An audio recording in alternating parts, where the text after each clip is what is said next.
Now, please put on your headphones and set the volume to a comfortable level. I will read to you the famous novel The Alchemist, accompanied by the gentle sound of falling rain. All you need to do is close your eyes and feel a moment, let your mind relax. I'll guide you into a peaceful sleep, one word at a time. The boy's name was Santiago. Dusk was falling as the boy arrived with his herd at an abandoned church. The roof had fallen in long ago, and an enormous sycamore had grown on the spot where the sacristy had once stood. He decided to spend the night there. He saw to it that all the sheep entered through the ruined gate, and then laid some planks across it to prevent the flock from wandering away during the night. There were no wolves in the region, but once an animal had strayed during the night, and the boy had had to spend the entire next day searching for it. He swept the floor with his jacket and lay down, using the book he had just finished reading as a pillow. He told himself that he would have to start reading thicker books. They lasted longer and made more comfortable pillows. It was still dark when he awoke, and looking up, he could see the stars through the half-destroyed roof. I wanted to sleep a little longer, he thought. He had had the same dream that night as a week ago, and once again he had awakened before it ended. He arose and, taking up his crook, began to awaken the sheep that still slept. He had noticed that as soon as he awoke, most of his animals also began to stir. It was as if some mysterious energy bound his life to that of the sheep, with whom he had spent the past 2 years, leading them through the countryside in search of food and water. They are so used to me that they know my schedule, he muttered. Thinking about that for a moment, he realized that it could be the other way around, that it was he who had become accustomed to their schedule, but there were certain of them who took a bit longer to awaken. The boy prodded them, one by one with his crook, calling each by name. He had always believed that the sheep were able to understand what he said, so there were times when he read them parts of his books that had made an impression on him, or when he would tell them of the loneliness or the happiness of a shepherd in the fields. Sometimes he would comment to them on the things he had seen in the villages they passed, but for the past few days he had spoken to them about only one thing: the girl, the daughter of a merchant who lived in the village they would reach in about 4 days. He had been to the village only once the year before. The merchant was the proprietor of a dry goods shop, and he always demanded that the sheep be sheared in his presence, so that he would not be cheated. A friend had told the boy about the shop, and he had taken his sheep there. I need to sell some wool, the boy told the merchant. The shop was busy, and the man asked the shepherd to wait until the afternoon. So the boy sat on the steps of the shop and took a book from his bag. I didn't know shepherds knew how to read, said a girl's voice behind him. The girl was typical of the region of Andalusia, with flowing black hair and eyes that vaguely recalled the Moorish conquerors. Well, usually I learn more from my sheep than from books, he answered. During the 2 hours that they talked, she told him she was the merchant's daughter, and spoke of life in the village, where each day was like all the others. The shepherd told her of the Andalusian countryside, and related the news from the other towns where he had stopped. It was a pleasant change from talking to his sheep. How did you learn to read? The girl asked at one point. Like everybody learns, he said, in school. Well, if you know how to read, why are you just a shepherd? The boy mumbled an answer that allowed him to avoid responding to her question. He was sure the girl would never understand. He went on telling stories about his travels, and her bright, Moorish eyes went wide with fear and surprise. As the time passed, the boy found himself wishing that the day would never end, that her father would stay busy and keep him waiting for 3 days. He recognized that he was feeling something he had never experienced before, the desire to live in one place forever. With the girl with the raven hair, his days would never be the same again. But finally the merchant appeared and asked the boy to shear 4 sheep. He paid for the wool and asked the shepherd to come back the following year. And now it was only 4 days before he would be back in that same village. He was excited and at the same time uneasy. Maybe the girl had already forgotten him. Lots of shepherds passed through, selling their wool. It doesn't matter, he said to his sheep. I know other girls in other places, but in his heart he knew they did matter. And he knew that shepherds, like seamen and like traveling salesmen, always found a town where there was someone who could make them forget the joys of carefree wandering. The day was dawning, and the shepherd urged his sheep in the direction of the sun. They never have to make any decisions, he thought.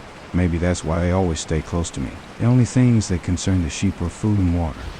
As long as the boy knew how to find the best pastures in Andalusia, they would be his friends. Yes, their days were all the same, with the seemingly endless hours between sunrise and dusk. And they had never read a book in their young lives and didn't understand when the boy told them about the sights of the cities. They were content with just food and water. And in exchange, they generously gave of their wool their company, and once in a while their meat. If I became a monster today and decided to kill them, one by one, they would become aware only after most of the flock had been slaughtered, thought the boy. They trust me, and they've forgotten how to rely on their own instincts, because I lead them to nourish me. The boy was surprised at his thoughts. Maybe the church, with the sycamore growing from within, had been haunted. It had caused him to have the same dream for a second time, and it was causing him to feel anger toward his faithful companions. He drank a bit from the wine that remained from his dinner the night before, and he gathered his jacket closer to his body. He knew that a few hours from now, with the sun at its zenith, the heat would be so great that he would not be able to lead his flock across the fields. It was the time of day when all of Spain slept during the summer. The heat lasted until nightfall, and all that time he had to carry his jacket. But when he thought to complain about the burden of its weight, he remembered that, because he had the jacket, he had withstood the cold of the dawn. We have to be prepared for change, he thought, and he was grateful for the jacket's weight and warmth. The jacket had a purpose, and so did the boy. His purpose in life was to travel, and after 2 years of walking the Andalusian terrain, he knew all the cities of the region. He was planning, on this visit, to explain to the girl how it was that a simple shepherd knew how to read, that he had attended a seminary until he was 16. His parents had wanted him to become a priest, and thereby a source of pride for a simple farm family. They worked hard just to have food and water, like the sheep. He had studied Latin, Spanish, and theology, but ever since he had been a child, he had wanted to know the world, and this was much more important to him than knowing God and learning about man's sins. One afternoon, on a visit to his family, he had summoned up the courage to tell his father that he didn't want to become a priest, that he wanted to travel. People from all over the world have passed through this village, son, said his father. They come in search of new things, but when they leave they are basically the same people they were when they arrived. They climb the mountain to see the castle, and they wind up thinking that the past was better than what we have now. They have blonde hair or dark skin, but basically they're the same as the people who live right here. But I'd like to see the castles and the towns where they live, the boy explained. Those people, when they see our lands, say that they would like to live here forever. His father continued. Well, I'd like to see their land and see how they live, said his son. The people who come here have a lot of money to spend, so they can afford to travel, his father said. Amongst us, the only ones who travel are the shepherds. Well, then I'll be a shepherd, his father said no more. The next day he gave his son a pouch that held 3 ancient Spanish gold coins. I found these one day in the fields. I wanted them to be a part of your inheritance, but use them to buy your flock. Take to the fields, and someday you'll learn that our countryside is the best, and our women are the most beautiful. And he gave the boy his blessing. The boy could see in his father's gaze a desire to be able himself to travel the world, a desire that was still alive, despite his father's having had to bury it. Over dozens of years, under the burden of struggling for water to drink, food to eat, in the same place to sleep every night of his life. The horizon was tinged with red, and suddenly the sun appeared. The boy thought back to that conversation with his father, and felt happy. He had already seen many castles and met many women, but none the equal of the one who awaited him several days hence. He owned a jacket, a book that he could trade for another, and a flock of sheep. But, most important, he was able every day to live out his dream. If he were to tire of the Andalusian fields, he could sell his sheep and go to sea. By the time he had had enough of the sea, he would already have known other cities, other women, and other chances to be happy. I couldn't have found God in the seminary, he thought as he looked at the sunrise. Whenever he could, he sought out a new road to travel. He had never been to that ruined church before, in spite of having traveled through those parts many times. The world was huge and inexhaustible. He had only to allow his sheep to set the route for a while, and he would discover other interesting things. The problem is that they don't even realize that they're walking a new road every day. They don't see that the fields are new and the seasons change. All they think about is food and water. Maybe we're all that way, the boy mused. Even me, I haven't thought of other women since I met the merchant's daughter. Looking at the sun, he calculated that he would reach Tarifa before midnight. There, he could exchange his book for a thicker one, fill his wine bottle shaved, and have a haircut. He had to prepare himself for his meeting with the girl, and he didn't want to think about the possibility that some other shepherd with a larger flock of sheep had arrived there before him and asked for her hand. It's the possibility of having a dream come true that makes life interesting, he thought as he looked again at the position of the sun and hurried his pace. He had suddenly remembered that in Tarifa there was an old woman who interpreted dreams. The old woman led the boy to a room at the back of her house. It was separated from her living room by a curtain of colored beads. The room's furnishings consisted of a table, an image of the Sacred Heart of Jesus, and 2 chairs. The woman sat down and told him to be seated as well. Then she took both of his hands in hers and began quietly to pray.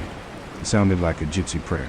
The boy had already had experience on the road with gypsies. They also traveled, but they had no flocks of sheep. People said that gypsies spent their lives tricking others. It was also said that they had a pact with the devil, and that they kidnapped children, taking them away to their mysterious camps, made them their slaves. As a child, the boy had always been frightened to death that he would be captured by gypsies. And this childhood fear returned when the old woman took his hands in hers. But she has the sacred heart of Jesus there, he thought, trying to reassure himself. He didn't want his hand to begin trembling, showing the old woman that he was fearful. He recited an Our Father silently. Very interesting, said the woman, never taking her eyes from the boy's hands, and then she fell silent. The boy was becoming nervous. His hands began to tremble, and the woman sensed it. He quickly pulled his hands away. I didn't come here to have you read my palm, he said, already regretting having come. He thought for a moment that it would be better to pay her fee and leave without learning a thing, that he was giving too much importance to his recurrent dream. You came so that you could learn about your dreams, said the old woman, and dreams are the language of God. When he speaks in our language, I can interpret what he has said. But if he speaks in the language of the soul, it is only you who can understand. But whichever it is, I'm going to charge you for the consultation. Another trick, the boy thought. But he decided to take a chance. A shepherd always takes his chances with wolves and with drought, and that's what makes a shepherd's life exciting. I have had the same dream twice, he said. I dreamed that I was in a field with my sheep when a child appeared and began to play with the animals. I don't like people to do that because the sheep are afraid of strangers, but children always seem to be able to play with them without frightening them. I don't know why. I don't know how animals know the age of human beings. Tell me more about your dream, said the woman. I have to get back to my cooking, and since you don't have much money, I can't give you a lot of time. The child went on playing with my sheep for quite a while, continued the boy, a bit upset. And suddenly, the child took me by both hands and transported me to the Egyptian pyramids. He paused for a moment to see if the woman knew what the Egyptian pyramids were, but she said nothing. Then at the Egyptian pyramids, he said the last 3 words slowly, so that the old woman would understand. The child said to me, "As if you come here, you will find a hidden treasure." And just as she was about to show me the exact location, I woke up. Both times, the woman was silent for some time.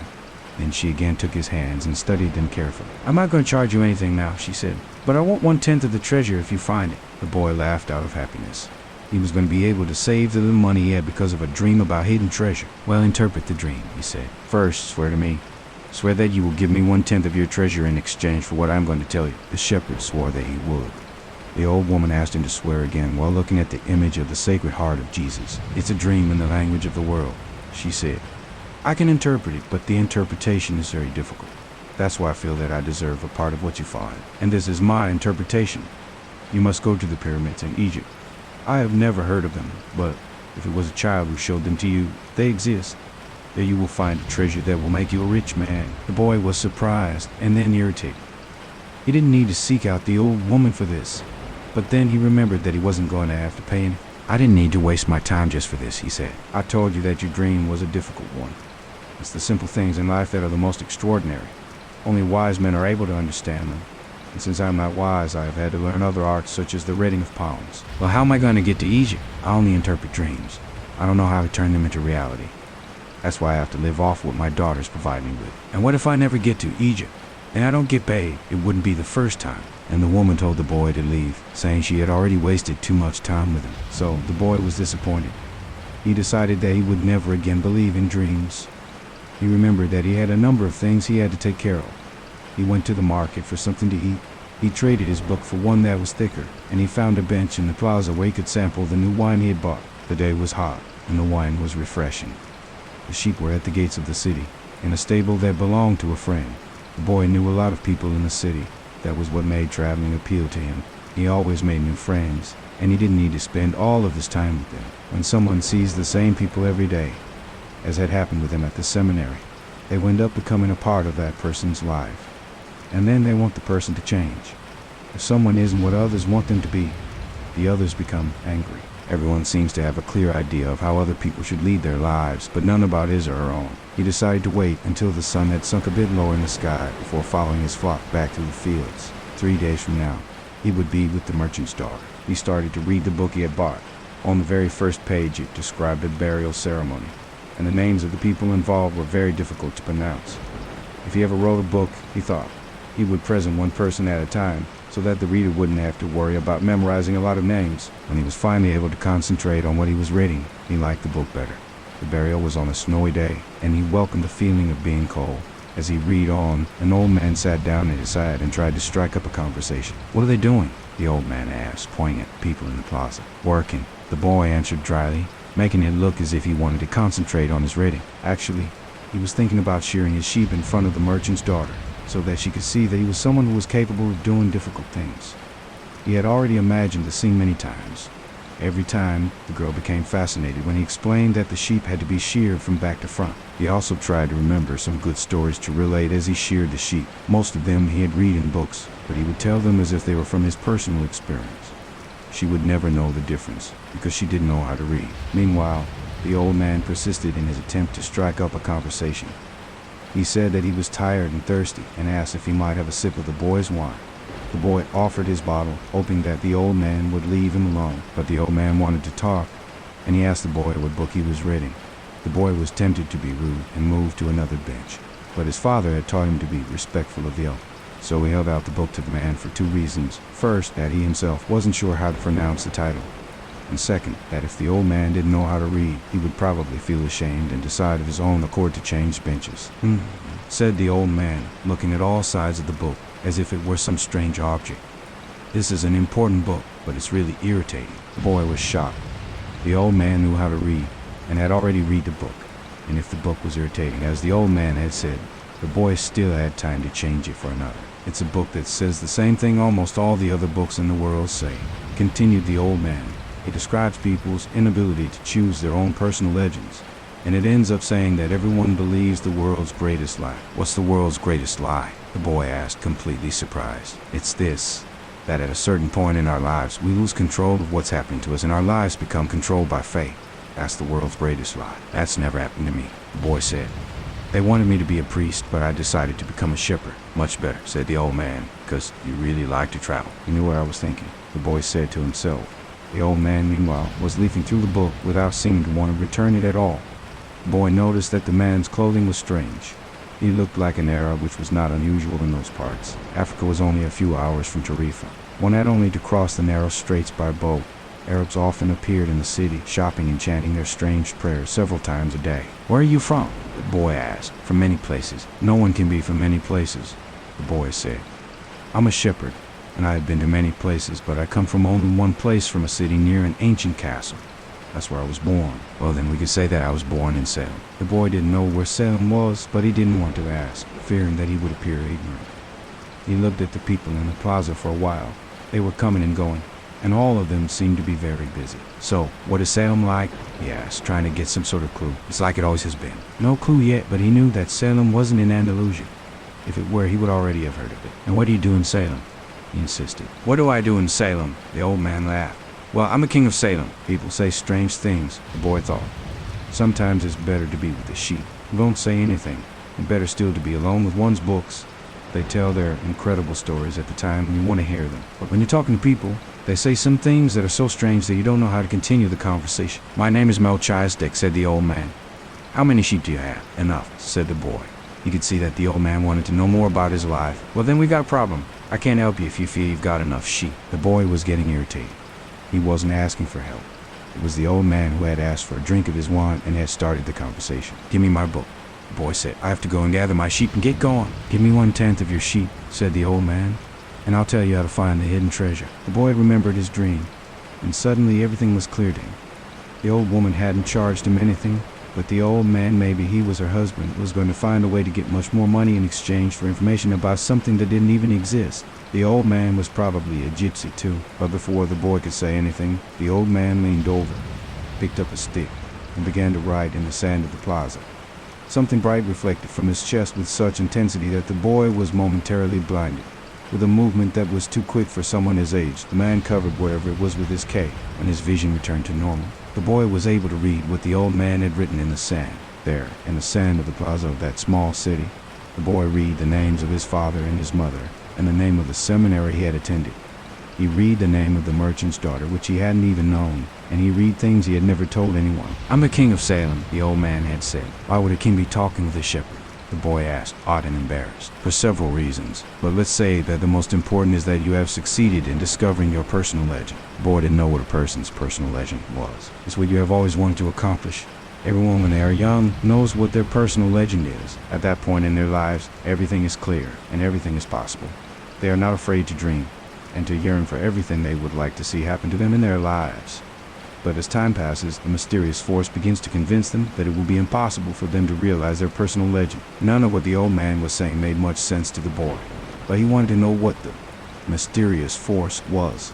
The merchant's daughter would be impressed when he told her about that. It's a force that appears to be negative, but actually shows you how to realize your personal legend. It prepares your spirit and your will, because there is one great truth on this planet. Whoever you are, or whatever it is that you do, when you really want something, it's because that desire originated in the soul of the universe. It's your mission on Earth, even when all you want to do is travel, or marry the daughter of a textile merchant, yes, or even search for treasure. The soul of the world is nourished by people's happiness, and also by unhappiness, envy, and jealousy. To realize one's personal legend is a person's only real obligation. All things are one. And when you want something, all the universe conspires in helping you to achieve it. They were both silent for a time, observing the plaza and the townspeople. It was the old man who spoke first. "Why do you tend a flock of sheep?" "Because I like to travel." The old man pointed to a baker standing in his shop window at one corner of the plaza. When he was a child, that man wanted to travel too. But he decided first to buy his bakery and put some money aside. When he's an old man, he's going to spend a month in Africa. He never realized that people are capable at any time in their lives of doing what they dream of. He should have decided to become a shepherd, the boy said. Well, he thought about that, the old man said. But bakers are more important people than shepherds. Bakers have homes, while shepherds sleep out in the open. Parents would rather see their children marry bakers than shepherds. The boy felt a pang in his heart, thinking about the merchant's daughter. There was surely a baker in her town. The old man continued, "In the long run, what people think about shepherds and bakers becomes more important for them than their own personal legends." The old man leafed through the book and fell to reading a page he came to. The boy waited and then interrupted the old man just as he himself had been interrupted. "Why are you telling me all this?" "Because you are trying to realize your personal legend, and you are at the point where you're about to give it all up. And that's when you always appear on the scene. Not always in this way, but I always appear in one form or another. Sometimes I appear in the form of a solution or a good idea. At other times, at a crucial moment, I make it easier for things to happen. There are other things I do too, but most of the time people don't realize I've done them." The old man related that, the week before, he had been forced to appear before a miner, and had taken the form of a stone. The miner had abandoned everything to go mining for emeralds. For 5 years he had been working a certain river, and had examined hundreds of thousands of stones looking for an emerald. The miner was about to give it all up right at the point when, if he were to examine just one more stone, just one more, he would find his emerald. Since the miner had sacrificed everything to his personal legend, the old man decided to become involved. He transformed himself into a stone that rolled up to the miner's foot. The miner, with all the anger and frustration of his 5 fruitless years, picked up the stone and threw it aside. But he had thrown it with such force that he broke the stone it fell upon. And there, embedded in the broken stone, was the most beautiful emerald in the world. "People learn early in their lives what is their reason for being," said the old man with a certain bitterness. "Maybe that's why they give up on it so early too, but that's the way it is." The boy reminded the old man that he had said something about hidden treasure. "Treasure is uncovered by the force of flowing water, and it is buried by the same currents," said the old man. "If you want to learn about your own treasure, you will have to give me 1/10 of your flock."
While standing at the ticket window, the boy had remembered his flock and decided he should go back to hidden treasure.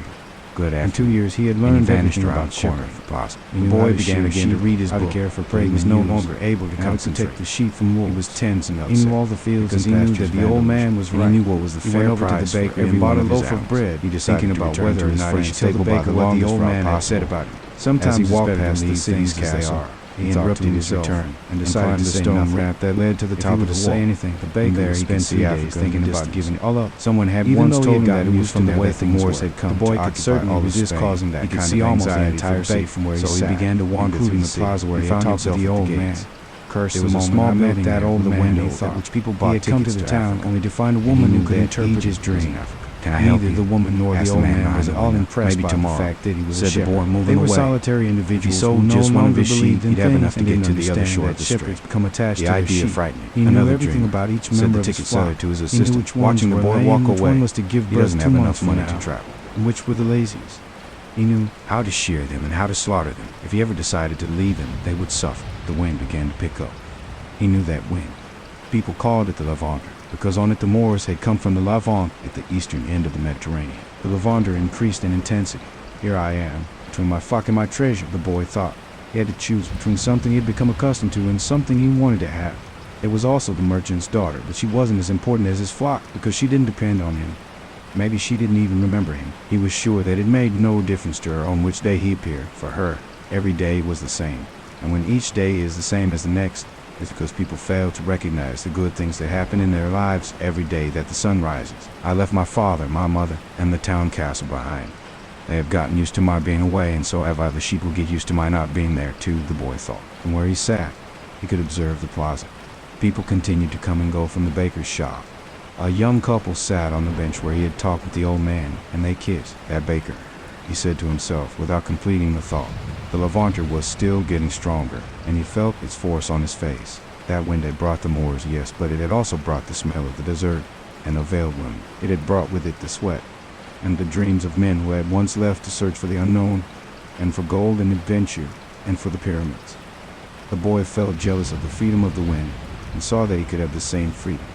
There was nothing to hold him back except himself, the sheep, the merchant's daughter, and the fields of Andalusia were only steps along the way to his personal legend. The next day, the boy met the old man at noon. He brought 6 sheep with him. I'm surprised, the boy said. My friend bought all the other sheep immediately. He said that he had always dreamed of being a shepherd, and that it was a good omen. That's the way it always is, said the old man. It's called the principle of favorability. When you play cards the first time, you're almost sure to win. Beginner's luck. Why is that? Because there is a force that wants you to realize your personal legend, that whets your appetite with a taste of success. Then the old man began to inspect the sheep, and he saw that one was lame. The boy explained that it wasn't important, since that sheep was the most intelligent of the flock and produced the most wool. Where is the treasure? He asked. It's in Egypt near the pyramids. The boy was startled. The old woman had said the same thing, but she hadn't charged him anything. In order to find the treasure, you will have to follow the omens. God has prepared a path for everyone to follow. You just have to read the omens that he left for you. Before the boy could reply, a butterfly appeared and fluttered between him and the old man. He remembered something his grandfather had once told him, that butterflies were a good omen, like crickets and like grasshoppers, like lizards and 4-leaf clovers. That's right, said the old man, able to read the boy's thoughts, just as your grandfather taught you. These are good omens. The old man opened his cape, and the boy was struck by what he saw. The old man wore a breastplate of heavy gold covered with precious stones. The boy recalled the brilliance he had noticed on the previous day. He really was a king. He must be disguised to avoid encounters with thieves. Take these, said the old man, holding out a white stone and a black stone that had been embedded at the center of the breastplate. They are called Urim and Thummim. The black signifies and the Witena. When you are unable to read the omens, they will help you to do so. Always ask an objective question, but if you can, try to make your own decisions. The treasure is at the pyramids. That you already knew, but I had to insist on the payment of 6 sheep, because I help you to make your decision. The boy put the stones in his pouch. From then on, he would make his own decisions. Don't forget that everything you deal with is only one thing and nothing else. And don't forget the language of omens. And above all, don't forget to follow your personal legend through to its conclusion. But before I go, I want to tell you a little story. A certain shopkeeper sent his son to learn about the secret of happiness from the wisest man in the world. The lad wandered through the desert for 40 days, and finally came upon a beautiful castle high atop a mountain. It was there that the wise man lived. Rather than finding a saintly man, though our hero, on entering the main room of the castle, saw a hive of activity. Tradesmen came and went, people were conversing in the corners, a small orchestra was playing soft music, and there was a table covered with platters of the most delicious food in that part of the world. The wise man conversed with everyone, and the boy had to wait for 2 hours before it was his turn to be given the man's attention. The wise man listened attentively to the boy's explanation of why he had come, but told him that he didn't have time just then to explain the secret of happiness. He suggested that the boy look around the palace and return in 2 hours. Meanwhile, I want to ask you to do something, said the wise man, handing the boy a teaspoon that held 2 drops of oil. As you wander around, Carry this spoon with you without allowing the oil to spill." The boy began climbing and descending the many stairways of the palace, keeping his eyes fixed on the spoon. After 2 hours, he returned to the room where the wise man was. "Yes, well," asked the wise man, "did you see the Persian tapestries that are hanging in my dining hall? Did you see the garden that it took the master gardener 10 years to create? Did you notice the beautiful parchments in my library?" The boy was embarrassed and confessed that he had observed nothing. His only concern had been not to spill the oil that the wise man had entrusted to him. "Then go back and observe the marvels of my world," said the wise man. "You cannot trust a man if you don't know his house." Relieved, the boy picked up the spoon and returned to his exploration of the palace, this time observing all of the works of art on the ceilings and the walls. He saw the gardens, the mountains all around him, the beauty of the flowers, and the taste with which everything had been selected. Upon returning to the wise man, he related in detail everything he had seen. "But where are the drops of oil I entrusted to you?" asked the wise man. Looking down at the spoon he held, the boy saw that the oil was gone. "Well, there is only one piece of advice I can give you," said the wise man. "The secret of happiness is to see all the marvels of the world, and never to forget the drops of oil on the spoon." The shepherd said nothing. He had understood the story the old king had told him. A shepherd may like to travel, but he should never forget about his sheep. The old man looked at the boy, and, with his hands held together, made several strange gestures over the boy's head. Then, taking his sheep, he walked away. At the highest point in Tarifa, there is an old fort built by the Moors. From atop its walls, one can catch a glimpse of Africa. Melchizedek, the king of Salem, sat on the wall of the fort that afternoon and felt the lavender blowing in his face. The sheep fidgeted nearby, uneasy with their new owner and excited by so much change. All they wanted was food and water. Melchizedek watched a small ship that was plowing its way out of the port. He would never again see the boy, just as he had never seen Abraham again after having charged him his 1/10 fee. That was his work. The gods should not have desires, because they don't have personal legends.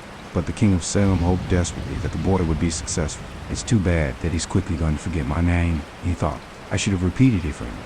Then when he spoke about me, he would say that I am Melchizedek, the king of Salem." He looked to the skies, feeling a bit abashed, and said, "I know it's the vanity of vanities, as you said, my lord, but an old king sometimes has to take some pride in himself." How strange Africa is, thought the boy. He was sitting in a bar very much like the other bars he had seen along the narrow streets of Tangier.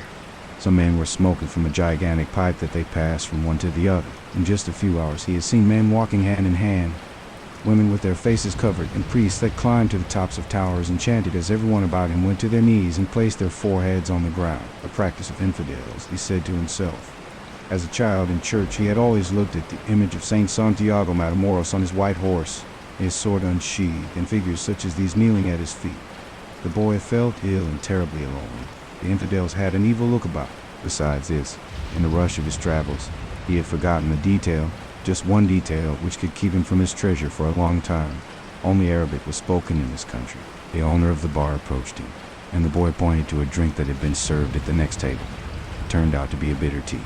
The boy preferred one, but he didn't need to worry about that right now.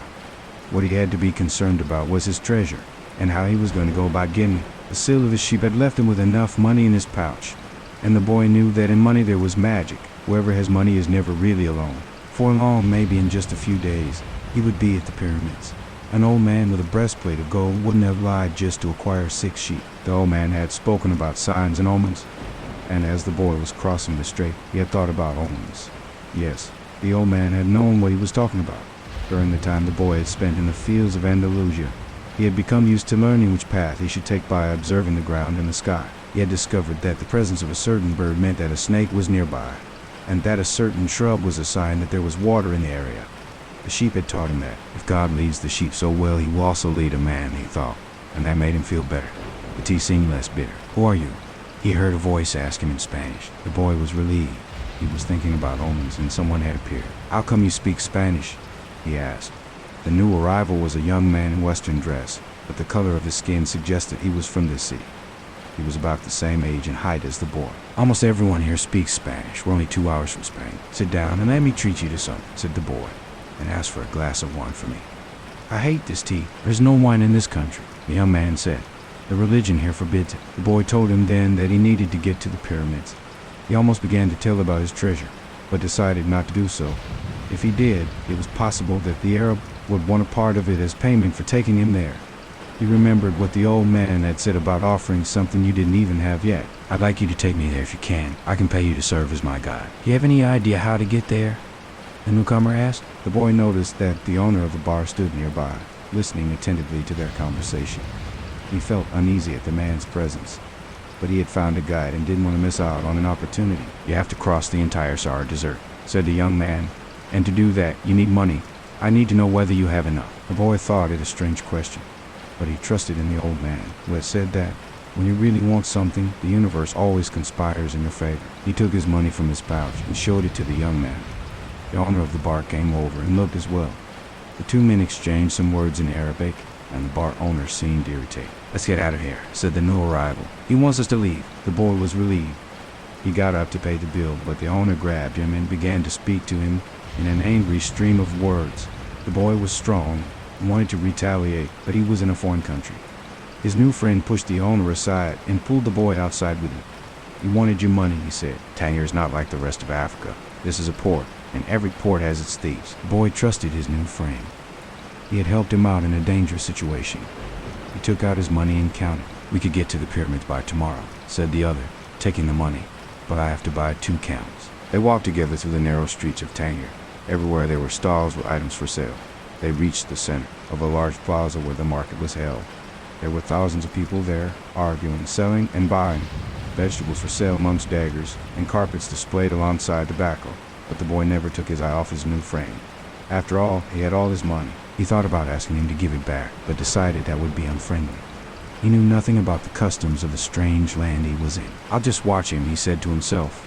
He knew he was stronger than his friend. Suddenly, there, in the midst of all that confusion, he saw the most beautiful sword he had ever seen.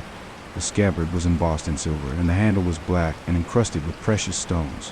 The boy promised himself that when he returned from Egypt, he would buy that sword. Asked the owner of that stall how much the sword cost, he said to his friend. Then he realized that he had been distracted for a few moments, looking at the sword. His heart squeezed, as if his chest had suddenly compressed it.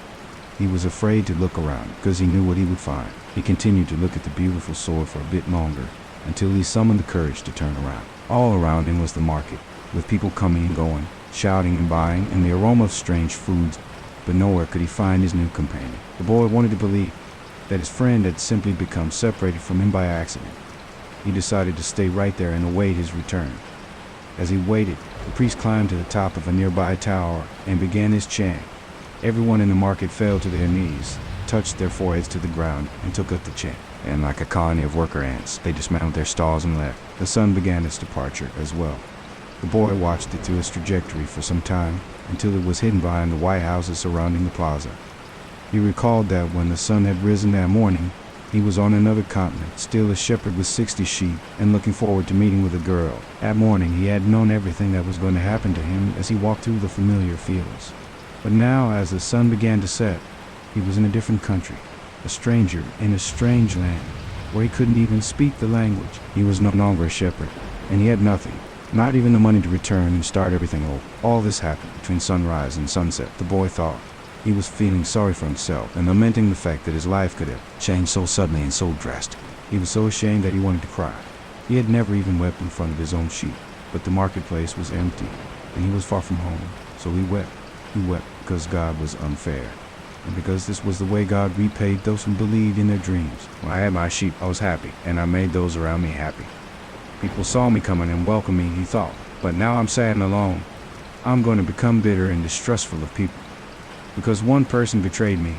I'm going to hate those who have found their treasure because I never found mine, and I'm going to hold on to what little I have because I'm too insignificant to conquer the world. He opened his pouch to see what was left of his possessions. Maybe there was a bit left of the sand which he had eaten on the ship, but all he found was the heavy book, his jacket, and the 2 stones the old man had given him. As he looked at the stones, he felt relieved for some reason. He had exchanged 6 sheep for 2 precious stones that had been taken from a gold breastplate. He could sell the stones and buy a return ticket, but this time I'll be smarter, the boy thought, removing them from the pouch so he could put them in his pocket. This was a port town. The only truthful thing his friend had told him was that port towns are full of thieves. Now he understood why the owner of the bar had been so upset. He was trying to tell him not to trust that man. I'm like everyone else. I see the world in terms of what I would like to see happen, not what actually does. He ran his fingers slowly over the stones, sensing their temperature and feeling their surfaces. They were his treasure. Just handling them made him feel better. They reminded him of the old man. When you want something, all the universe conspires in helping you to achieve it, he had said. The boy was trying to understand the truth of what the old man had said. There he was in the empty marketplace, without a cent to his name, and with not a sheep to guard through the night. But the stones were proof that he had met with a king who knew of the boy's past. They're called Urim and Thummim, and they can help you to read the omens. The boy put the stones back in the pouch and decided to do an experiment. The old man had said to ask very clear questions, and to do that, the boy had to know what he wanted. So, he asked if the old man's blessing was still with him. He took out one of the stones. It was yes. "Am I going to find my treasure?" he asked. He stuck his hand into the pouch and felt around for one of the stones. As he did so, both of them pushed through a hole in the pouch and fell to the ground. The boy had never even noticed that there was a hole in his pouch. He knelt down to find Urim and Thummim and put them back in the pouch. But as he saw them lying there on the ground, another phrase came to his mind. "Learn to recognize omens and follow them," the old king had said. An omen. The boy smiled to himself. He picked up the 2 stones and put them back in his pouch. He didn't consider mending the hole the stones would fall through any time they wanted. He had learned that there were certain things one shouldn't ask about so as not to flee from one's own personal legend. "I promised that I would make my own decisions," he said to himself. But the stones had told him that the old man was still with him, and that made him feel more confident. He looked around at the empty plaza again, feeling less desperate than before. This wasn't a strange place. It was a new one. After all, what he had always wanted was just that, to know new places. Even if he never got to the pyramids, he had already traveled farther than any shepherd he knew. Oh, if they only knew how different things are just 2 hours by ship from where they are, he thought. Although his new world at the moment was just an empty marketplace, he had already seen it when it was teeming with life, and he would never forget. He remembered the sword. It hurt him a bit to think about it, but he had never seen one like it before. As he mused about these things, he realized that he had to choose between thinking of himself as the poor victim of a thief and as an adventurer in quest of his treasure. "I'm an adventurer looking for treasure," he said to himself. He was shaken into wakefulness by someone. He had fallen asleep in the middle of the marketplace, and life in the plaza was about to resume. Looking around, he saw his sheep, and then realized that he was in a new world. But instead of being sad, he was happy. He no longer had to seek out food and water for the sheep. He could go in search of his treasure instead. He had not a cent in his pocket, but he had faith. He had decided the night before that he would be as much an adventurer as the ones he had admired in books. He walked slowly through the market. The merchants were assembling their stalls, and the boy helped the candy seller to do his. The candy seller had a smile on his face. He was happy, aware of what his life was about, and ready to begin a day's work. His smile reminded the boy of the old man, the mysterious old king he had met. This candy merchant isn't making candy so that later he can travel or marry a shopkeeper's daughter. He's doing it because it's what he wants to do, thought the boy. He realized that he could do the same thing the old man had done since whether a person was near to or far from his personal legend. Just by looking at them. It's easy, and yet I've never done it before, he thought. When the stall was assembled, the candy seller offered the boy the first sweet he had made for the day. The boy thanked him, ate it, and went on his way. When he had gone only a short distance, he realized that while they were erecting the stall, one of them had spoken Arabic and the other Spanish, and they had understood each other perfectly well. It must be a language that doesn't depend on words, the boy thought. I've already had that experience with my sheep, and now it's happening with me. He was learning a lot of new things. Some of them were things that he had already experienced, and weren't really new, but that he had never perceived before. And he hadn't perceived them because he had become accustomed to them. He realized, if I can learn to understand this language without words, I can learn to understand the world. Relaxed and unhurried, he resolved that he would walk through the narrow streets of Tangier. Only in that way would he be able to read the omens. He knew it would require a lot of patience, but shepherds know all about patience. Once again he saw that in that strange land he was applying the same lessons he had learned with his sheep. All things are one, the old man had said. The crystal merchant awoke with the day, and felt the same anxiety that he felt every morning. He had been in the same place for 30 years, a shop at the top of a hilly street where few customers passed. Now it was too late to change anything. The only thing he had ever learned to do was to buy and sell crystal glassware. There had been a time when many people knew of his shop, Arab merchants, French and English geologists, German soldiers who were always well-heeled. In those days it had been wonderful to be selling crystal, and he had thought how he would become rich, and have beautiful women at his side as he grew older. But, as time passed, Tangier had changed. The nearby city of Ceuta had grown faster than Tangier, and business had fallen off. Neighbors moved away, and there remained only a few small shops on the hill. And no one was going to climb the hill just to browse through a few small shops. But the crystal merchant had no choice. He had lived 30 years of his life buying and selling crystal pieces, and now it was too late to do anything else. He spent the entire morning observing the infrequent comings and goings in the street. He had done this for years, and knew the schedule of everyone who passed. But, just before lunchtime, a boy stopped in front of the shop. He was dressed normally, but the practiced eyes of the crystal merchant could see that the boy had no money to spend. Nevertheless, the merchant decided to delay his lunch for a few minutes until the boy moved on. A card hanging in the doorway announced that several languages were spoken in the shop. The boy saw a man appear behind the counter. "I can clean up those glasses in the window, if you want," said the boy. "The way they look now, nobody is going to want to buy them." The man looked at him without responding. "In exchange, you could give me something to eat." The man still said nothing, and the boy sensed that he was going to have to make a decision. In his pouch, he had his jacket. He certainly wasn't going to need it in the desert. Taking the jacket out, he began to clean the glasses.